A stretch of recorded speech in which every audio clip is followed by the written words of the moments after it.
Hi friends, ఈ చెట్టు పేరు డిఫెన్ బ్లాకియా. ఈ ప్లాంట్ దీన్ని ఎక్కువగా ఆకుల కోసం పెంచుతారు. కానీ ఇంట్లో ఉన్న ఈ ప్లాంట్ ఎలా పూస్తుందా మీరు ఎప్పుడైనా చూసారా? స్పైక్ లాంటి పుష్పము దీని యొక్క ప్రత్యేకత. కానీ చాలా అరుదుగా మాత్రమే ఇది ఇలా పూస్తూ ఉంది. ఇది స్టిక్ లాగా కనిపిస్తుంది దీని యొక్క ఫ్లవర్. దీన్ని స్పాడిక్ అని అంటారు. దీని చుట్టూ ఉన్న ఆకు లాంటి దాన్ని కవర్ని స్పద్ అని అంటారు. ఇది ఇంట్లో డెకరేషన్ కోసం బాగా ఉపయోగపడుతుంది, కానీ కొంచెం టాక్సిక్ కూడా ఉంటుంది, కాబట్టి జాగ్రత్త.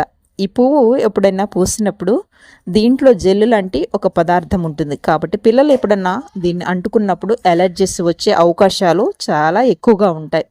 కాబట్టి మీరు జాగ్రత్తగా ఈ చెట్టు యొక్క ఫ్లవర్ వచ్చినప్పుడు జాగ్రత్తగా పిల్లల్ని చూడాలి.